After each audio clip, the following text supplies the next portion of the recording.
The Department of Child Protective Services has become a protected empire, built on taking children and separating families. That caseworkers and social workers are very often guilty of fraud. They withhold and destroy evidence. They fabricate evidence, and they seek to terminate parental rights unnecessarily.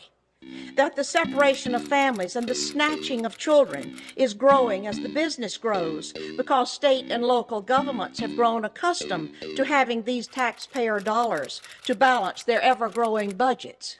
My report is concerned with the children and parents caught up in legal kidnapping. Save the baby, save the baby, save the kids. Have the baby, let it grow, just let it live. Save the baby, save we bring social baby, workers into homes and parents to help them deal with how to raise their children. And then it appears the Department of Child Safety has lost them. Don't want the same thing for your seed. How you go and take that life and be back out here on your knees? What if your mama aborted you? How that statement make you feel? You tell me. Well, in the last few months, I've done a series of investigations into CPS. Until now, CPS told me they had no comment, but now they are giving us access. 2 Child Protective Service workers are facing charges in the murder of a 3-year-old Detroit boy. Today, it was the state manager's turn to take the stand. But to me, these numbers seem very alarming. The latest numbers show that in April 2020, the Arizona Department of Child Safety listed 229 runaways and 42 missing children. That totals 271 children that have been taken by the Arizona Department of Child Safety. Save the baby, save the baby, save the kids. Have the baby, let it grow, just let it live. Save the baby, save the baby, save the kids. The American Child Protective Services system is in crisis. Parents say that their children were seized by CPS agents who broke into their houses and funneled their children into underground sex slavery. The story of the battle between a mother and Child Protective Services. Every person that I spoke to today had a heartbreaking story of how they... Today, a protest outside the Harris County Child Protective Services office. Further testament to just how many lives have been touched by this little girl. This is Judge Lois Haight, Rebecca Hardy, and Jill Fannin, the 3 judges that we're here protesting against. These judges are taking children away from their parents. They're allowing perjury in the courtrooms. They've been found guilty of doing this numerous times. Andrea Wood is the president of the activist group California Family Advocacy. The counties need the money. I have records of the Contra Costa County saying that they're broke, they're in financial stress, they need money along those lines. And they need to take these children away. So they're actually trying to make false allegations against parents. They're trying to force children under what's called suborned perjury to lie against their parents. It's a criminal racket. It really is. And the courts also then make money on the services that they provide. If they can get the parent to take a parenting class or something of that nature, they get a percentage back of that as well. But the big racket is putting children in foster cares, group homes, and adopting children out. My son, who was taken for a period of time, is now back, was put in a group home where the young children there were offered up to adults for sex, minor children, to adults that wanted to either, come to the property or meet them elsewhere, I guess. And these were, young children. And this is what happens in group homes. They're trafficked to pedophiles. And this is the practice, because selling a child over and over again is just such a lucrative business. For this documentary, I have obtained a death certificate for a baby girl named Desiree Ramirez in Contra Costa County, California. She died on October 27th, 2018 at the age of 4 months old. She was in CPS custody at the time of her death, living in a foster home. Her social worker, Tasha Mizell, is listed on her death certificate. Her parents sued Contra Costa County, and the lawsuit states the following, quote, "The autopsy revealed that DR, the child, had internal bleeding in her abdominal cavity and bruises to her internal organs and on the back of her head. The coroner listed the cause of death was caused by the heart stop beating or by an abnormal heart rhythm. The latter could not have been a cause because there was no EKG. The child was already dead when emergency personnel arrived at the scene. So think about this. How does a young baby, 4 months old, suffer internal bleeding in her abdominal cavity and bruises to her internal organs and on the back of her head?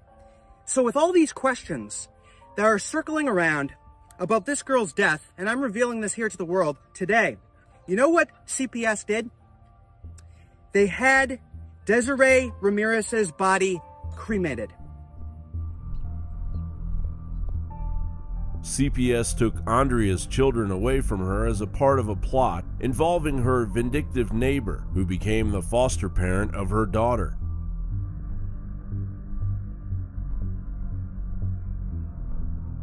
Andrea's story echoes the stories of parents around America who say that CPS kidnapped their children and subjected them to pedophilia, drugging, and even death. The social worker who has supervised Andrea's daughter, Acacia Chidi, has a criminal record and numerous aliases. Broward Sheriff's Office records show that Acacia Hasina Chidi has been known by other names, including Shindana Monique Bell, Shindana Monique Thomas, Acacia Chadi, Donna Monique Thomas, and Corey Bell. On May 27th, 2007, Acacia Chidi got arrested and she was charged with aggravated battery with a deadly weapon, disorderly conduct, breach of the peace, resist officer obstruct without violence, and criminal mischief. She assaulted an officer with a deadly weapon in an airport. She has more than one charge on her record. According to sheriff's records, Acacia Chidi has a tattoo on her right thigh that says, "She Devil." Confronted with evidence of her criminal past and use of aliases, Acacia Chidi threatened Andrea Wood in a text message. If you address me by any other name other than Acacia Chidi, I take that as a threat, verbal abuse, to be inappropriate, to be threatening, and an attempt on your part to intimidate me and children and family services.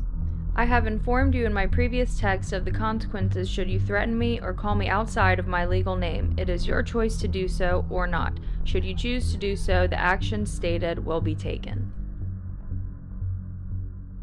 CPS is well known for hiring criminals. In 2009, the Sacramento Bee identified at least 68 Sacramento County, California CPS workers who had criminal records in that county, but who nevertheless worked with vulnerable minors, oftentimes alone.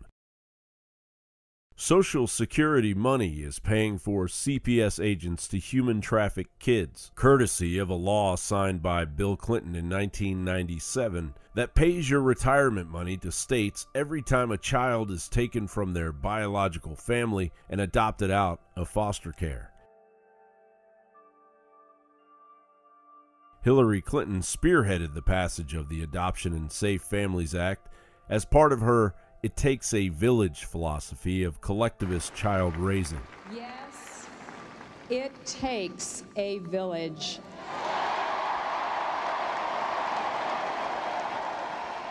In 1977, Hillary Clinton's mentor, Mary Jo Bain, reportedly said, "In order to raise children with equality, we must take them away from families and communally raise them." Mary Jo Bain later served in the Bill Clinton administration's Health and Human Services Department, leading the Children and Families Division during the welfare reform push during the period in which Hillary Clinton crafted the Adoption and Safe Families Act. Under the law, states receive Title IV incentive payments from Social Security, originally totaling $4,000 for foster children who get adopted and $6,000 for special needs children who get adopted.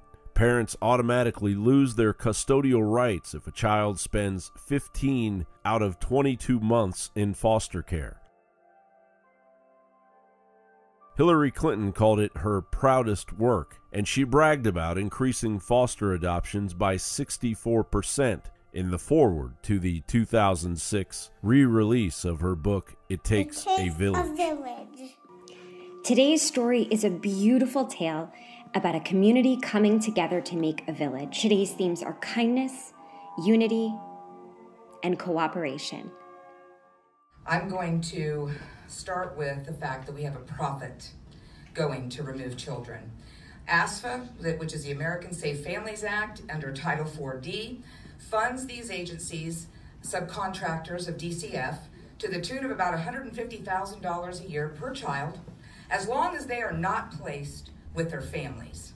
If the biological family gets a child back, then the states don't get the money to keep the human trafficking business afloat. Therefore, the state courts have an incentive to detain the children in order to make money. It is a for-profit business known as Kids for Cash. According to Congress's numbers, by April 2018, the federal government had already sent $613.9 million in Social Security money to states in the form of ASFA incentive payments. Ever notice how Social Security is bankrupt now? The government is using your retirement money to traffic children. Undeterred, Andrea is putting herself through law school and has mounted a case against the state of California's Department of Social Services and Contra Costa County, aiming to reform the system. The lawyer representing Andrea in her case, Mark Angelucci, was recently murdered by a man who dressed up as a FedEx delivery man. Well, detectives have released photos of a suspect connected to an attorney's murder in San Bernardino County and the murder of a judge's son in New Jersey. Detectives say Mark Angelucci was shot and killed outside of his Crestline home on July 11th by a man in a FedEx uniform. Detectives released photos of Den Hollander at the San Bernardino train station. They say he rented a car and drove to Angelucci's house where he shot and killed him. They also released a photo of Hollander after he took a train to Union Station in L.A. Hollander killed himself after posing as a delivery driver at the home of a judge in New Jersey. Her son was shot and killed. Her husband was seriously injured. I also wanted to share that my attorney was Mark Angelucci. And Mark Angelucci was very against child trafficking and criminal behaving judges. He went after a judge and won. I believe that was in Louisiana. And then he decided to work with me to take on the child trafficking dilemma. Mark Angelucci's murder echoes the mysterious deaths of pro-child advocates Senator Linda Collins Smith of Arkansas, Senator Nancy Schaefer of Georgia, Senator Jonathan Nichols of Oklahoma, and Monica Peterson. Journalists Isaac Cappy, Andrew Breitbart, and Martin Burns. Linda Collins Smith, an Arkansas state senator who led a charge to save the children, was murdered in 2019.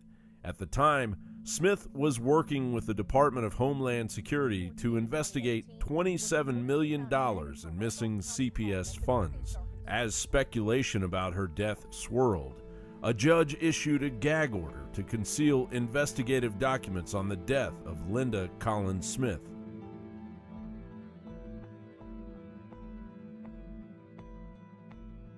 The late Georgia State Senator Nancy Schaefer was a pioneer in the CPS reform movement. In 2007, she authored a report called The Corrupt Business of Child Protective Services. It's a privilege for me to join you tonight and to be with you in some pro-family policy here. I will share with you on the unlimited power of Child Protective Services. I served in the Georgia State Senate, and after 4 years of viewing the ruthless and unsparing actions of Child Protective Services, also called CPS, which I will use tonight, I wrote a scathing report entitled "The Corrupt Business of Child Protective Services." Thank you. The report cost me my Senate seat. In 2010, she was murdered with a gunshot wound to the back, while her husband died from a gunshot wound to the chest.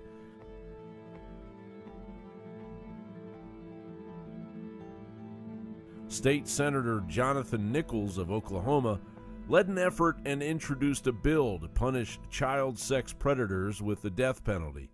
In 2019, he was shot to death in another questionable quote-unquote suicide. Martin Burns, an investigative journalist who created the Children Lost in the System series to expose the child predator networks, died in a so-called hiking accident in 2013. Shortly before his death, Burns reportedly said, "Nobody can silence me." Then State Senator David Farnsworth launched an effort to try to find out where the missing children from the Arizona Department of Child Safety have gone, and he got threatened for it. Hello, this is State Senator David Farnsworth. I was having a peaceful Sunday afternoon with my wife until someone sent me a link to the Channel 15 report on missing children. We need to all be concerned.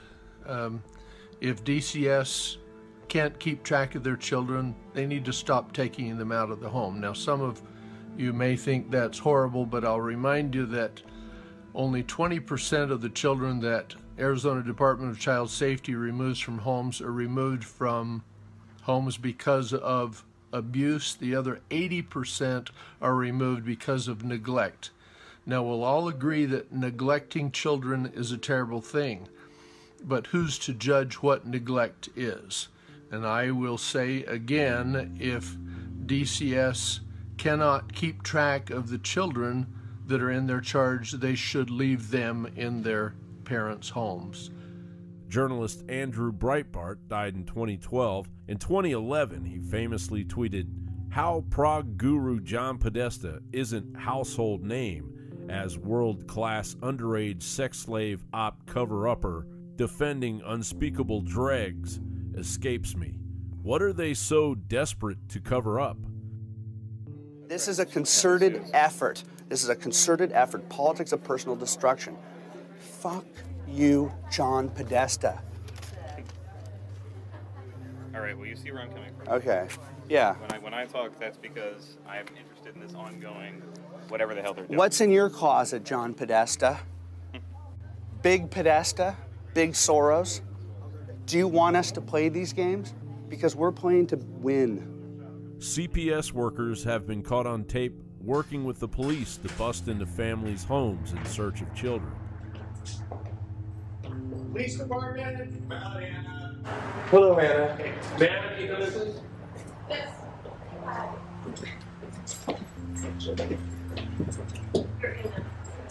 You want to take away my baby? You want to take away my baby? I want to make sure that he's safe. And he is safe. You want to go with me to the hospital? Let's go. Let's go. Well, he's going to be fine. Come on, Anna. Where is he going to be? I will tell you. Where is he going to be? He's going to a hospital. Which one? Which one? We're not going to tell you right now because I don't think you're acting, rationally right now. They told us that we're going to bring him to the Anna, hospital. do you have the Kaiser paperwork? Yes, I do. Let me take a look at that. Many times, CPS agents medically kidnap newborn infants directly from the hospital. Yeah, we're fine. We just want to be discharged.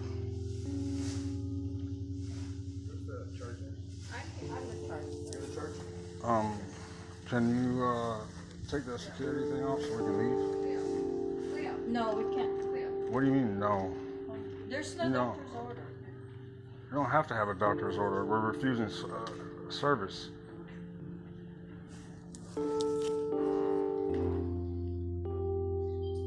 There's no doctor's order. We don't have to have.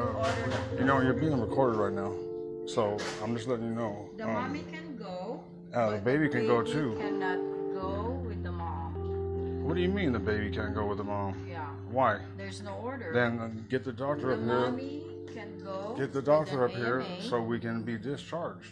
Yeah, There's nothing wrong with the baby. We're calling the doctor. Please. How you doing, sir? What's your name? What's your name, My sir? name's not important, man. Okay.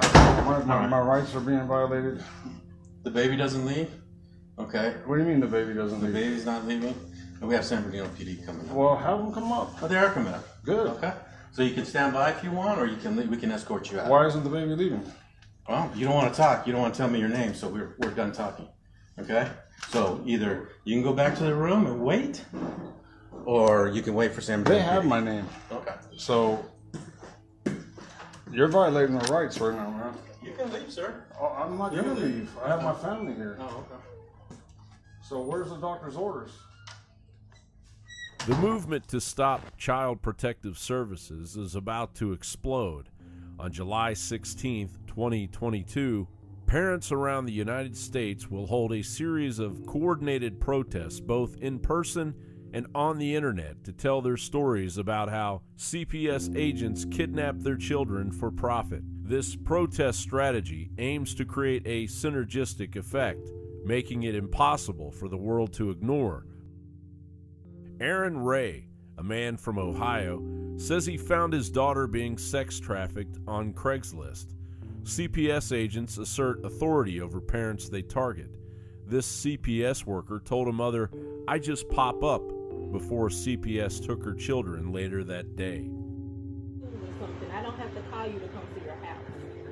When you first initially get a case. I You can don't. just pop up.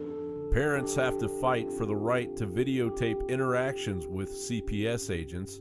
Here, a Los Angeles Department of Children and Family Services worker named Margot Sellers falsely tried to tell a family that they could not record what happened in a meeting, but the family refused to back down. It's not policy. It's not a policy that we allow. Yeah. Obviously, it's not allowed. Oh, I see. Well, that's not permitted. Yeah. Well, this is being recorded. I'm sorry. I have the First Amendment to protect me, so policy or not. A mother in Salem, Oregon, protected her daughter from CPS agents who claimed that the girl was suffering from seizures. The mother clearly knew and protected her I need rights. to get your guys' name, Sure. information. So I'm Sandy Springer. I work for Marion County Child Welfare. I'm a intake caseworker. Okay.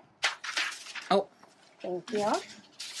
And so what is So we're the out call? here. Yeah, so we're out here because we got a call of concern that your oldest daughter suffers from seizures and does not have medical treatment. Is not. And you're not able to tell me who is reporting No, we that? do not disclose callers. And what are you asking for today? So what I'm just trying to get information on, does your daughter have seizures? Which you said no. And so I just need to see if get a hold of a doctor or some way that I can confirm that with. Okay. And you're saying that so your daughter's. you were asking for a release for me A to release sign of right now information. Yeah, that'd to be a great if doctor? you would sign to the doctor for your daughter so I could talk to the doctor. And then, since your daughter is not here, so I can't ask her, about it. And that's what I'd like to do today. To complete my assessment, I am required to do what's called a comprehensive. So I would need to talk to her and do and chat with her and chat with you. And not just about this one thing, but we do that full comprehensive. So we talk about, we talk about mental health and drug and alcohol. We talk about discipline. We talk about... So why do you talk about all of those things when it's related to someone calling in about a medical? So our policy is that, in the Oregon safety model, is that the best way for us to ensure child safety is to do that comprehensive, is to get that full picture of a family and how the family functions and stuff like that. So that's our practice with the Oregon safety model. Okay. So are you guys claiming to have jurisdiction of my daughter? No, you have custody of your daughter. Yeah. Absolutely. I'm living blood and flesh, and she is as well. So yeah, no, she's you my have daughter. you have custody, jurisdiction of your daughter. We're just out. I'm out here to gather information and assess: are your children safe? Okay. Specifically in regards to does your daughter? So they already know they're safe because we had a case open, and you guys already know that. Right, but we got this new call that hadn't been addressed. But you already before. know that my children are safe. You're just concerned about a seizure. That would be the concern. That today. that's the concern that brings us out. But as part of our policy in the Oregon safety models, we have to do that comprehensive because, and part of that is there something going on that we need to address? Like, is there another avenue or issue that we're like, oh. I'll be right back. Sure. If you are looking and you want to talk to her, right? What all else are you wanting to do in this full assessment? So part of the full assessment is like, so we would talk to you. I'm required to talk to legal parents, all legal parents, so dads and moms. I'm required to talk to anyone who lives in the home. That includes children and their parents. Like, I'm required to notify all legal parents, hey, I talked to your child. That kind of stuff. So it's all there. So it's not just about talking to Alashay today and closing the assessment, like you said. Yes, you said I'm going to talk to everyone. That's part all of the kids. comprehensive. Okay. So because you just said that you were going to talk to Alashay. Yes, and you were I going do to need close to talk the assessment after talking to her, is what you said. I have it on video. So I apologize if that was misinterpreted. So I do have to talk to her before closing it, but before closing it, I'm also required to do a comprehensive with everyone. Because I dealt with this last time with people saying things and it not being recorded and it being completely different. And I'm not dealing with that this time. I understand. There needs to be everything up front, and it's very frustrating. Other people are calling in. I know you guys get multiple calls all the time, and they already saw in the last case, I'm a good parent, there was nothing. So it's very frustrating that someone can just call and say something. It is, absolutely. And that you guys come in with some kind of authority, you say, to interfere with people's lives. It's absolutely frustrating. It's very frustrating because that's not the way that America is set up. We're supposed to have privacy. We're not supposed to have our parental rights interfered with. There should be due process. The bottom line is there should our be a job is jury. Safety, child safety, and it's our job I to go out understand and that, assess but and with ensure it. safety, you also need to protect the parents and the family together. That means due process rights and not to interfere in families' lives like that. As long as children are safe, then we don't Yes, want to. I understand that. I've done a lot of research on this since last time. Yep. So, and it's right before Christmas time, so this is another thing. Stressful. So when did this call come in? So the call came in, today. It came in today. Okay. So, yeah, it came in today, 12:23. You guys are pretty fast on moving, huh? Well, the policy is that it needs to be addressed within 2 to 24 hours. Former social worker Melinda Murphy worked in Los Angeles County and turned against the CPS system. Murphy's revelations about CPS misconduct are breathtaking. And so I think what your audience will be most interested in what we do is that we go out and we do an independent investigation of what's happening, and we report back to the parents' attorneys. So, for example, I'm asked all the time to go observe visits. Okay. And I'll read the social worker report beforehand. The social worker reported to the assessment of what's happened, what she's viewed or he's viewed. Or the HSA, where we talk about, previously the human service aids. Okay. And I'll read that there was no bond between, for example, a teenage son and his father. The son, didn't want to visit with his father. The father has no parenting skills. Recommending terminate, reunification. Yeah, everything.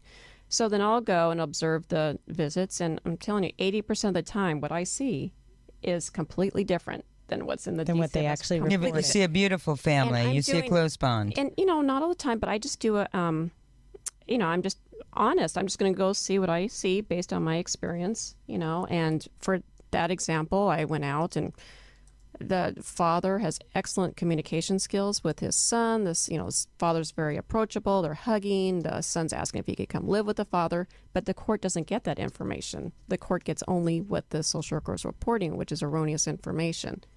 So that's why I love my job. When I was hired, the people who hired me said, you're not a hired gun. You're not a hired gun. And I said, well, finally, finally, exactly. For over 20 years. And what I do is they said, just tell us the truth. Tell us what we want the truth. Tell us the truth. Say, do you think, tell us, do you think the parent needs some, more help with something, or do you think the social worker's on track or not on track? But like I said, 80% of the time, it's just complete mismatch. CPS workers in Prescott, Arizona were caught wearing professional kidnapper t-shirts. rubbing it in the faces of parents who have lost their children.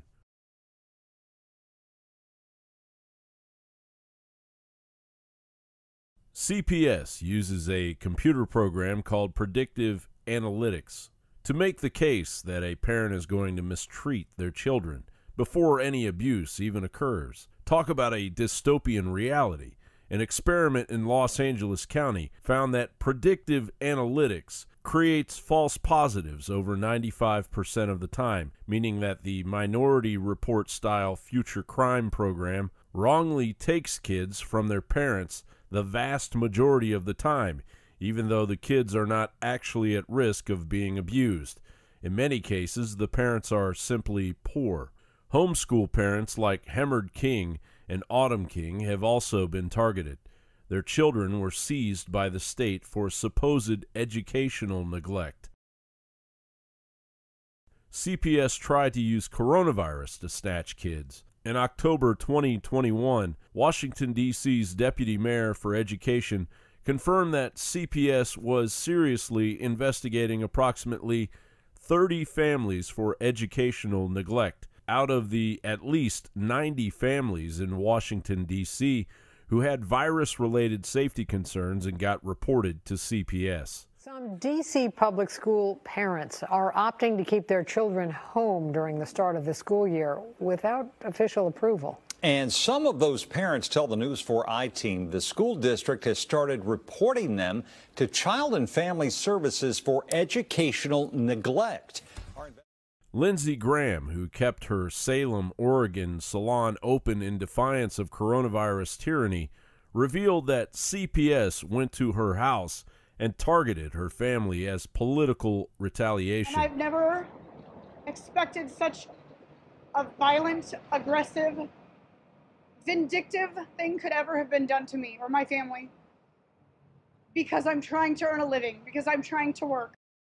A lawyer said that L.A. County's CPS agency tried to snatch a kid because he allegedly tested positive for coronavirus. California lawyer Christopher Arash posted during the coronavirus scamdemic.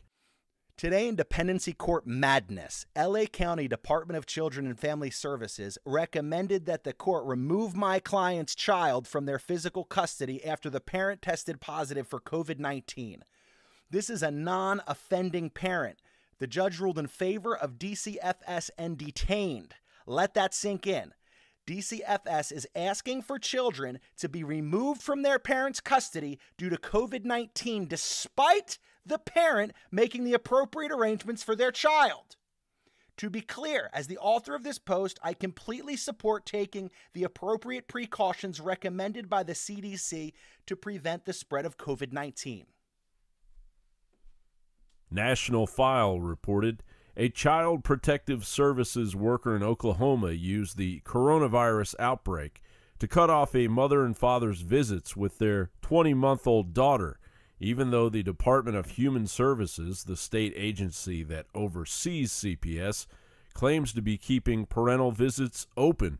DHS statewide has suspended all visitations due to the virus, so after today's visit, we cannot approve any more visitations until it is reinstated, said CPS permanency worker Danielle Dillman in a Friday morning text message to Andrew Ritter regarding his 20-month-old daughter, who was seized by the government for failure to thrive due to low infant birth weight after the girl's mother chose to breastfeed her. The state CPS agency in Washington state got caught setting up a child quarantine center during the coronavirus, a job posting stated.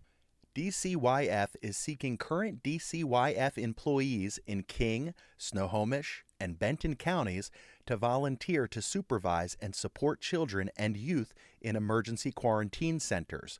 While this is a voluntary effort, you will be compensated for ranges, approximately 20% above your current base salary while performing these duties, and return to your normal position and salary once concluded.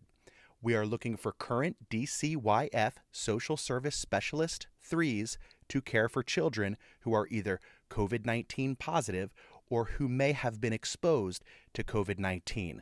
There are 3 locations. In response, the Washington State DCYF agency said that the quarantine centers were being planned for kids who were already in the CPS system. CPS often denies parents visitations with their children, even though attempts at family reunification are mandated. Welfares and Institutions Code 361.2 requires that parents be allowed to visit their children, but CPS operates illegally, and they extort parents for money to see their kids and for other expenses. According to military veteran Barry White, they tried to get me to pay a professional to talk to my daughter. My daughter said several times she wants to come home, but they said I couldn't record that or show anybody that. A lawyer for the Orange County Child Welfare System unsuccessfully argued before the Ninth Circuit Court of Appeals that social workers somehow have a right to lie to seize children. Thus far, we have not been presented with any clearly established right that tells us that what our clients did, which is remove the children pursuant to a court order. No, but what they're accused of doing and what the issue is here is committing perjury in a court to take away someone's children. And you just said that's obviously not okay to do. According to our moral compass and our ethical guidelines, but what we're here to decide is the constitutionality of it, and we look to the courts. You mean due process is somehow consistent with a government official introducing perjured testimony and false? How is that consistent? I mean, I hate to get pumped up about this, but I'm just staggered by the claim that people in the shoes of your clients wouldn't be on notice that you can't use perjury and false evidence to take away somebody's children. That, to me, is mind-boggling. The state of California officially labels all missing foster care children as runaways instead of missing children, to ensure that no Amber Alert gets issued for the foster child. California Department of Social Services official Adam Weintraub admitted, "The California Department of Social Services receives reports from California counties via the statewide child welfare data system. There is no separate category for missing children. All children who leave the system without explanation are grouped together under the category of runaway." Sometimes the children get sex trafficked. Sometimes the children end up living with a pedophile in foster care. Sometimes the children end up dead. In 2016, in Andrea Woods County of Contra Costa, California, a foster parent by the name of Michael Mallet engaged in a 12-hour standoff with the cops before police eventually shot and killed him. Michael Mallet was about to face 12 counts of lewd act upon a child. Family members had no idea that their children were living with a dangerous alleged pedophile. A father whose daughter was living with Mallet told journalist Patrick Halley about his nightmare. Apparently, an 11-year-old girl who was living on the same property with my daughter, she said something. She said that she was molested for some time while being there for 4 years. She finally said something when she was 11. CPS is not willing to take any responsibility for it. I confronted CPS about it, and they said, "You should be happy you got your kids back, and if you have a problem with what we did, then get a lawyer." The foster care system has grown to historic size during the opioid crisis, with parents losing their kids due to alleged drug use. In the foster care system, the kids are heavily drugged. A young man told his story of drugging and abuse in the foster care system in Oregon. If I were to tell you that CPS is stealing children from perfectly loving homes, would you believe me? Oh, yes. Oh, yes. I went through that myself, actually. I did personally. Actually, my own, I was taken away when I was 5 years old in the state of Oregon. And, well, I was in DHS for till I was 18, and then they basically dropped me off at the mission when I was 18 because I was too difficult for them. And they basically drugged me all my life. I went through 28 different foster homes. Some of them did some fucked up shit. A lot of them did fucked up shit. The child welfare system barely monitors its own mass drugging of the kids. foster kids are much more likely than other children to be drugged.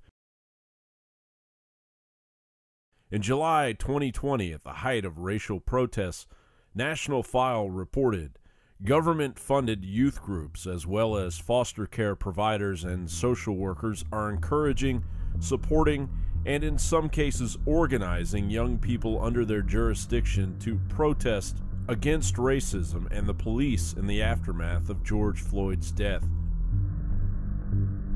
Brenda has been cleared of all abuse allegations, but last week, when her attorney told Child Protective Services workers to stop contacting Brenda, CPS went to court demanding to see I just really haven't wanted to let him go since I picked him up. Jessie McCombs has good reason to hold her 4-year-old a little tighter after she said 2 imposters showed up to her home, a woman followed by a man. Well, where did a CPS imposter get the information police say she used on fake documents in an attempt to kidnap an infant?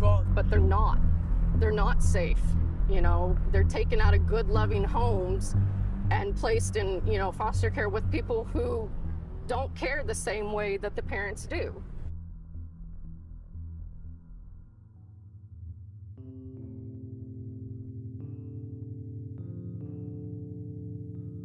In the election year of 2020, President Donald Trump answered the concerns of parents with an executive order that did not go far enough to stop CPS abuses, but at least seemed to move the ball down the field in the right direction. Trump's executive order established a federal review process to prevent unnecessary removal of children and indicated that parents could access federal funds for their legal representation. The mainstream media largely ignored Trump's achievement. At President Trump's White House Human Trafficking Summit, Attorney General William Barr discussed how the Trump administration took down a child trafficking ring operating within the CPS system in New York.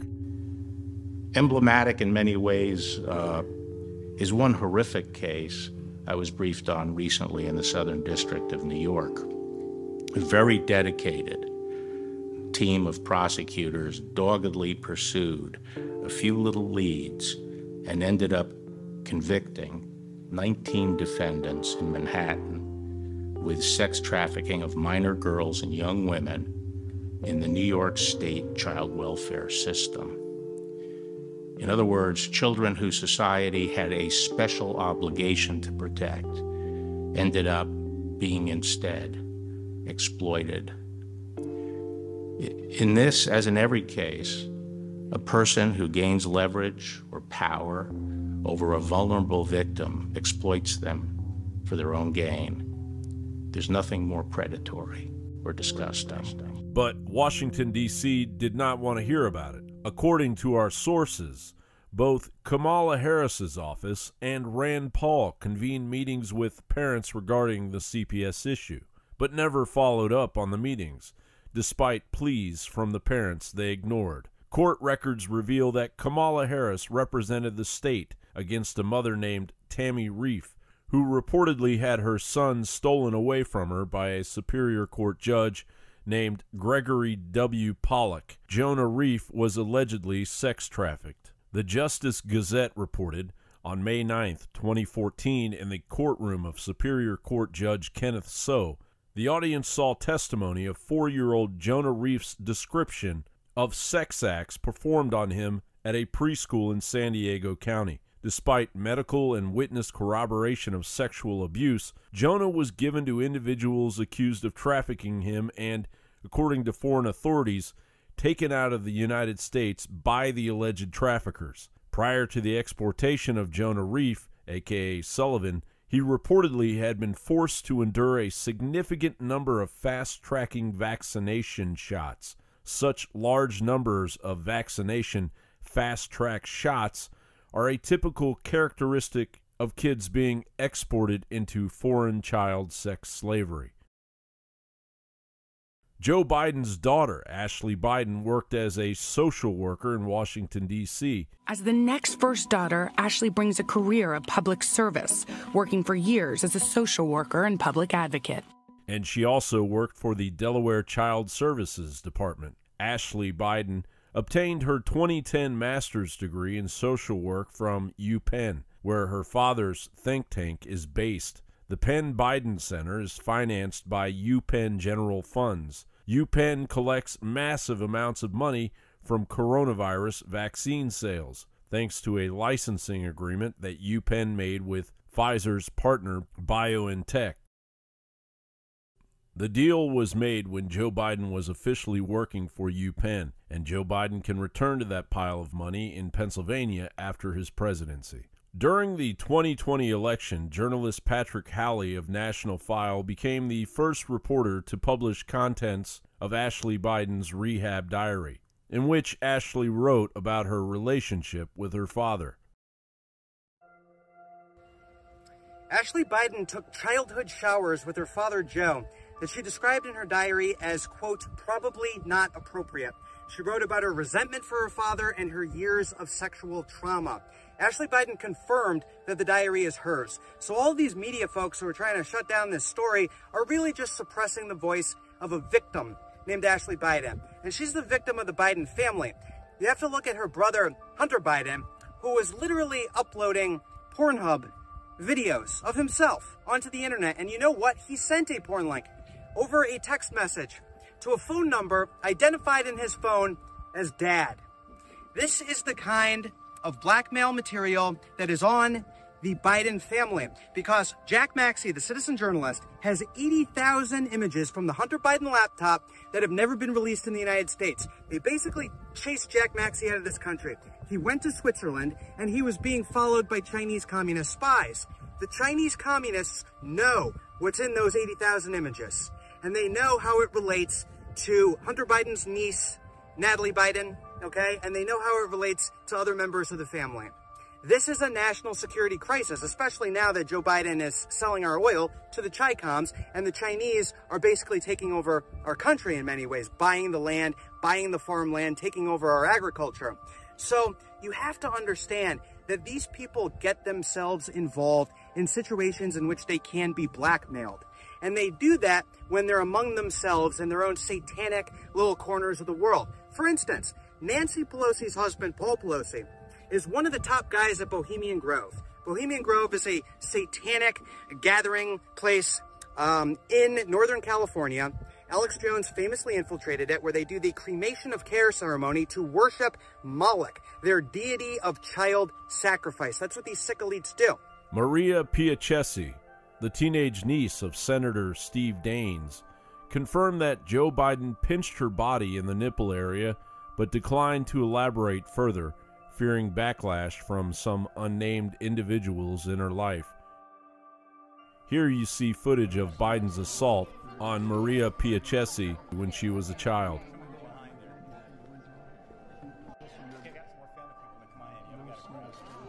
Al Sharpton offered up another sleazy sacrifice to Sleepy Joe at the White House.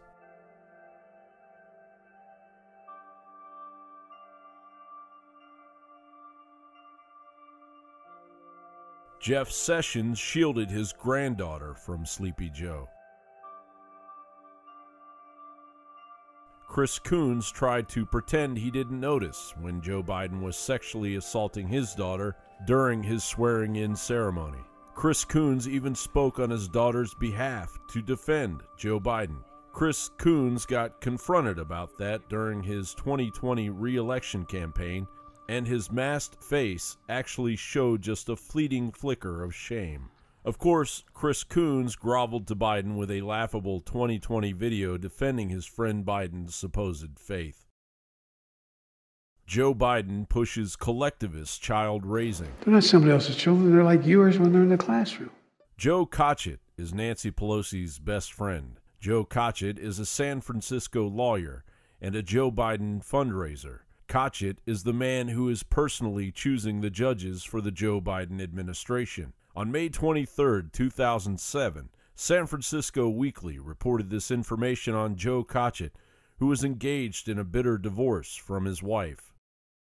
In her March 28 sworn declaration, she accused Kotchett of being a name-calling tyrant, one who would push his kids' faces into their plates or pull them away from the table by their hair when they didn't finish their meals.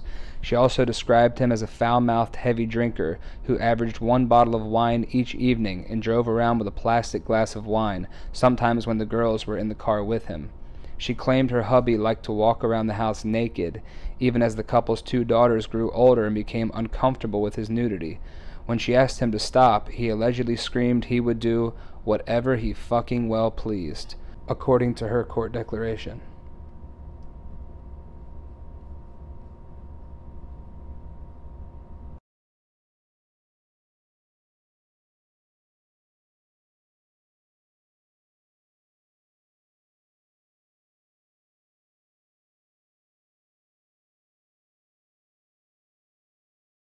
Karina Feng is a victim of the Pelosi crime family. As the Taiwanese-American daughter of a legendary healing spa owner in San Francisco, Karina was targeted by Paul Pelosi Jr., Nancy's son. Paul Pelosi Jr. falsely got Karina's children taken away as part of an intimidation campaign to get possession of Karina's property, which has become a drug den under the documented supervision of Paul Pelosi Jr. Okay, well, the story started when I was delivering my 4th child in a hospital in Santa Clara County.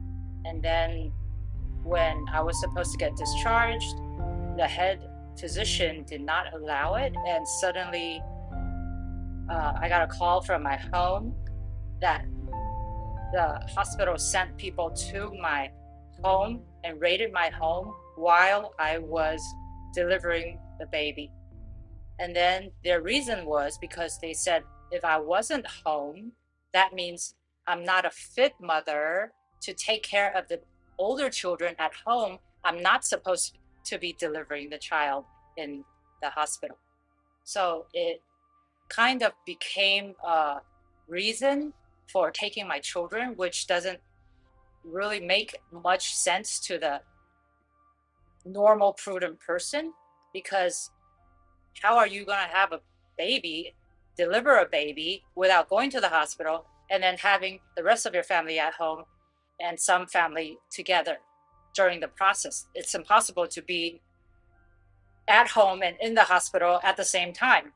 So based on that, they want to take my kids, and they took my kids, and then we went to court, and the appointed attorneys told me to shut up, or they will do everything and anything they want to your kids. Actually went on to the CPS paper. So it says, on the same day I put in the lawsuit, Karina must be nuts because she thinks that she knows somebody and wants to have a kid with Mr. Pelosi. And so, yeah, I mean, I love him and he loves me. So what, right? But why is it a big deal? Why is it a big deal? We know each other for 23 years. Is that a big deal? Anyways, and then these people are like, oh no, you know Pelosi. That means you made it up. It's impossible if you know Pelosi. The Pelosi family are like the mother and the father of this country, right? So how is it possible that people cannot know them? Right? And I'm living in San Francisco since 1979. How is it possible that I won't have a chance to know them? Yeah, they're public people. Everybody can know them. Is knowing them equal taking my kids? Just because I know them is a fault? Then who wants to know them anymore? Nobody on this earth wants to know or have anything to do with them if knowing them equals taking their kids, right? So basically, I'm not worried about what I did, about putting in a lawsuit. But when you put in a lawsuit, when you're treated like that, and then at the same day, another complaint goes into the social worker's office, telling the social workers, instructing them to destroy your family because of something that you didn't do wrong, then there's a big problem right there. We just need to reform that a little bit, and everything will be a lot better. So, because you made sure I was okay and took me to the doctor. And so I was able to heal up.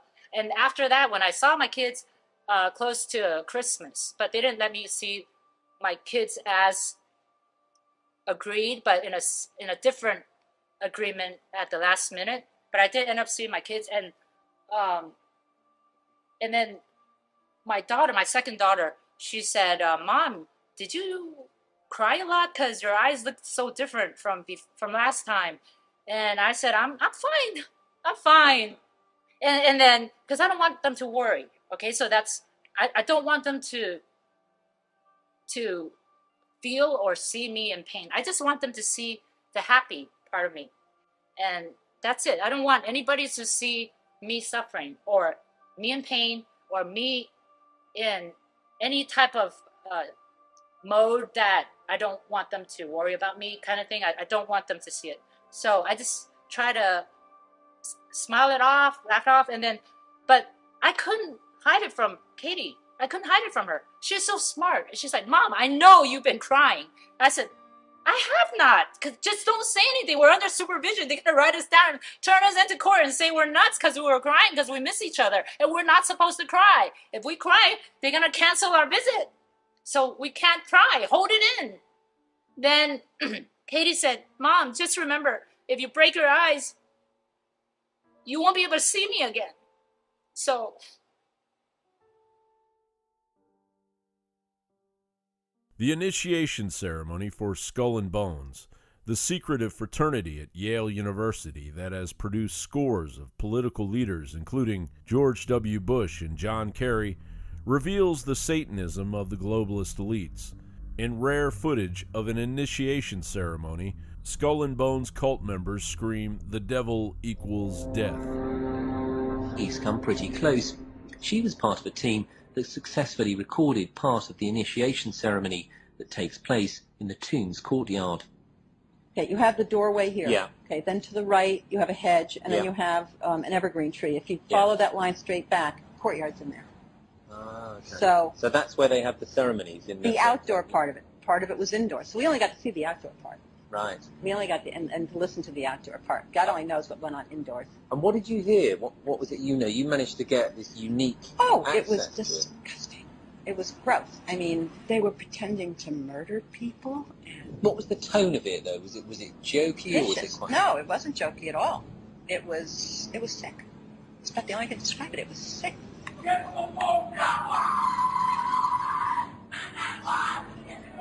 What you're hearing is the first recording ever made of the Skull and Bones initiation ceremony. It has never been broadcast before.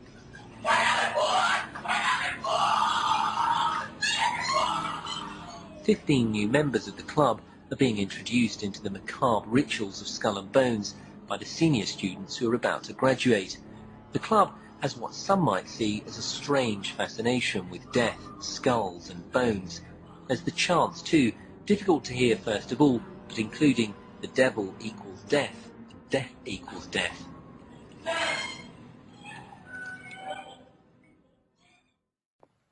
Paul Bonacci is a victim of childhood sex trafficking.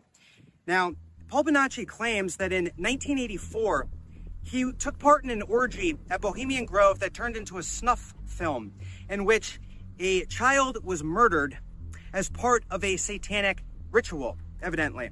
Now, Paul Bonacci, who was part of the Franklin cover-up, the Franklin scandal of the 1980s, and you can go look at that Washington Times article from 1989 about the call boys allegedly taking a late-night tour of the White House and this child prostitution network ensnaring VIPs with Reagan and Bush, right? So Paul Bonacci was actually awarded by a court of law $1 million for everything that he went through as a child trafficking victim. So we have to ask ourselves, when he's talking about Bohemian Grove, what is really going on with Nancy Pelosi's husband and all of his friends over there at Bohemian Grove? Exactly. Now, if I were to make a movie about your life, who would you want to play you, Mr. President? I don't know. I would trust your judgment more than mine on that. Harvey, why'd you hire Black Q? For days like this. Fair to say Black Cube operated like a military operation? It is fair to say that. I think that the way the Black Cube is set up, it mirrors the experiences that the in your founders views had in about Israeli intelligence. Epstein working for the Mossad, what intelligence agency would trust Jeffrey Epstein? You know, it was also widely reported that Bill had a friendship or business or some kind of contact with Jeffrey Epstein. He used his mansion in Palm Beach for sexual escapades with girls under 18. It's not one thing, it was many things that I did not like. The fact that Epstein was allowed to travel to Israel reflects his vast business interests around the world. But allowing someone soon to be imprisoned on felony charges to leave the country is highly irregular. He was told that Epstein belonged to intelligence and to leave it alone. Nothing to say. 2 people dead inside of your apartment, just looking to give you a chance to respond. Do you find that to be a coincidence, sir? How about President Clinton? No. You hesitated.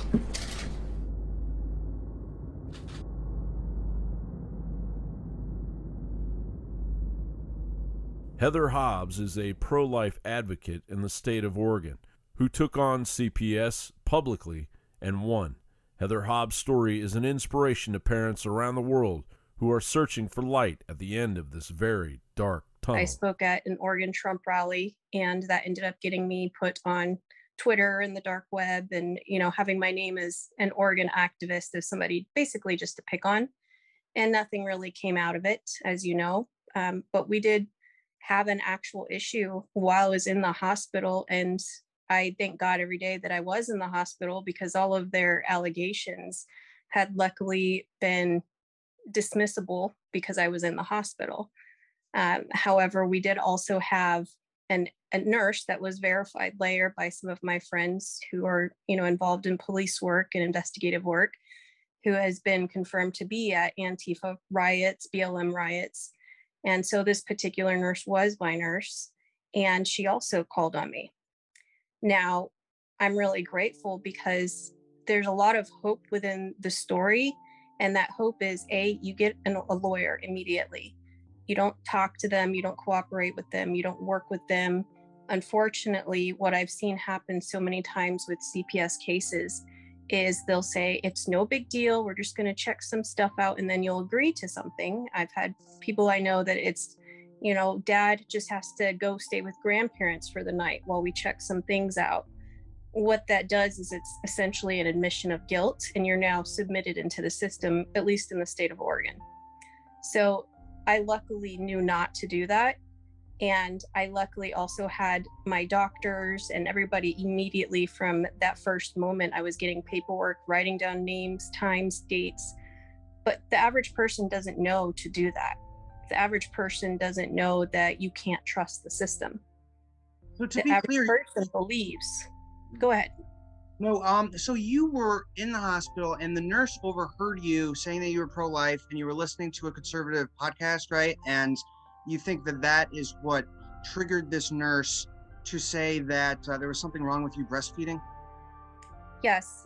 My daughter was in there. We were having a discussion and her entire demeanor changed. She went from being very pleasant, nice, to very snarky. And in fact, she requested to be switched to a different patient. So I did get a different nurse. But she called CPS on you. Yes. Actually met with the CPS people. And I had my kids dressed, you know, cute and matching, typical church outfits, had them with books and crayons. And we walked in there and he goes, here they are, you can see them. And she just had this kind of look of, all right, now how am I going to trick them? And that's where you got to watch out. There's so many elements of attack because, you know, there also was the anonymous calls and you can't find out who's calling anonymously. They had them on Twitter, and they also had, I think you saw the little memes of Join Antifa was the Twitter handle, and it was a Portland-based one, and they were sending stuff with myself, politicians, just people in general that were trying to do better. So I had all of those things that my lawyer had to deal with, and they were trying to poke at every single one if they could, and the lawyer just kept saying, the kids are fine, you can see them, and he got them to admit that they believed that this was politically motivated. And so because the supervising worker stated that to the lawyer, he closed his book and he's like, okay, we're done here. If you bother my client again, we're going to sue you for harassment. And you have to have someone aggressive like that. That's your kids. That's your whole life right there. And they are a trafficking system. Unfortunately, they make so much money off of taking kids away. So you would say that it is always a mistake to allow them into your house because they don't have authority without a warrant to go in.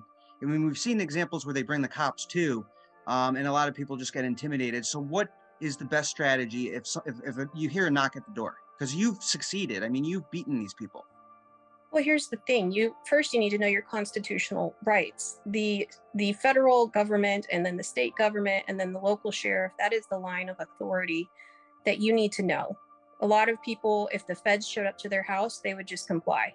You don't have to. If that sheriff isn't there with the warrant, you don't need to let them into your house. They might forcibly enter anyways. And it's the same thing with the kids and everything else with CPS. They will try to use that authority to intimidate you. But if they don't have warrants, and you actually have to look at it, make sure it is, in fact, a warrant, make sure you still call that lawyer immediately. But you do not comply and let them into your house because they are there to pick it apart. They will use your fear against you. Nobody can fathom the thought of losing their children. And if there's an easy way to fix this problem, that's what they want to do. That's the natural instinct. But I promise you, going through the process of actually standing up for your rights, don't talk to them, get your lawyer. Your kids are worth it. There are organizations out there that you can look up online that will help you with legal fees. Do not work with them. I am not saying that every social worker is a bad person. I'm saying that it's a bad system, and a lot of these young, naive people go into it thinking, oh, I'm helping save the kids. And a lot of times the ones that stay, they end up getting corrupted and the other ones end up leaving. I can't tell you how many of our social workers just got transferred out of the county or ended up quitting because they couldn't stand what they were seeing. You know, it's really, it cuts across all lines. I've met white people, black people, all poor people, because they just take the kids from poor people. The poor people never see the kids again. If it's a rich parent, they want to bring them back for visitation over and over again to drain their bank account, right? Yes, I've seen that too. There were many people that I would consider of wealth who continually, it's going to be another year. It's going to be another year. They'll put them up for adoption and then, no, I'm going to give you chances. So the system is not in your favor. Well, the biggest thing is making sure you always have enough money saved to be able to hire yourself a lawyer. In today's world, anybody can do anything to you just because they don't like your political views, unfortunately. So if you have a neighbor that doesn't like that you're a Trump supporter, or perhaps doesn't like that you volunteer at the local school board and they don't like what you're saying, they are calling. So you need to have that money saved up to have your own personal lawyer. I wouldn't recommend the state lawyers. Did you have another recent experience with CPS in the hospital?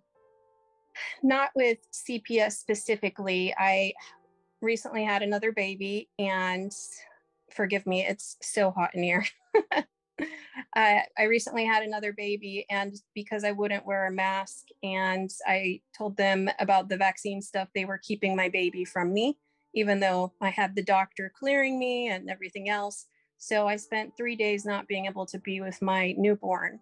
And I called a lawyer, called patient advocate, Representative Mark Fincham from Arizona, who's running for Secretary of State. He flew in to be at the hospital with me. I had our Constitutional Sheriff and Peace Officers Association State Director, Kirk Lanius, come in with me for the state of Texas.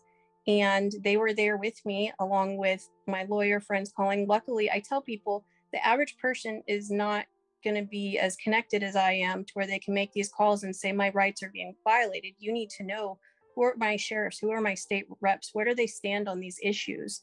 So that way you can call them too and put that extra pressure on top of that lawyer, because my issue recently fell on a weekend. And as you know, getting anything done on a weekend is ridiculous. You just can't do it. And anytime there's the potential of CPS, and with my prior experiences, I was fearful. Are they going to, make the argument that I'm not being safe to my baby because I won't wear a mask? Are they going to make the argument that if I don't vaccinate him with whatever, that I'm somehow hurting him?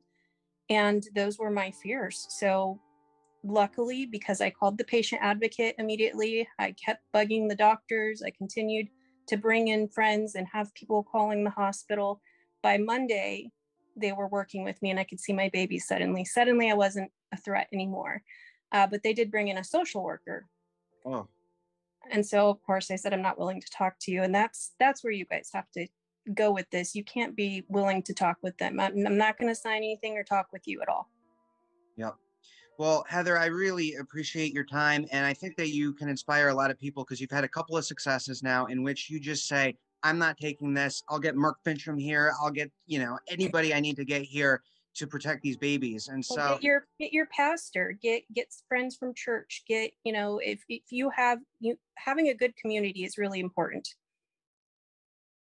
Well, I just want to remind the world that I am putting together a class action through my family rights organization. So anyone who has suffered this kind of life that they could have had a better life, a regular life, a thriving life for themselves, their loved ones, their families, and their future. If you are suffering from this and your future is gone, or pretty much you think it's gone, get me your documents, okay? Write up to 5-page summary, submit it to me.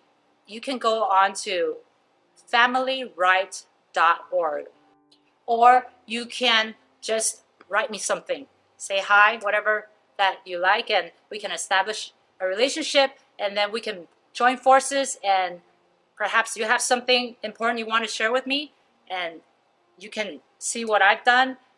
The stuff on that page are all the information on my initiative, but we can add to it. So we're not working on that right now. That's something I've done, and you can see that as a reference of my thought pattern. But what I've been doing was I submitted another bill into Congress. It's called Initiative 485. It's already passed. Bill HR 485 already passed the House, and then next year is going into the Senate, and that has gotten I think it was 82% yays from the House and 90% yays from community polls. So we're expecting that to be a great victory. And it has been extremely edited, but that's not something I can control. So I do what I can on my part, and hopefully you'll do yours.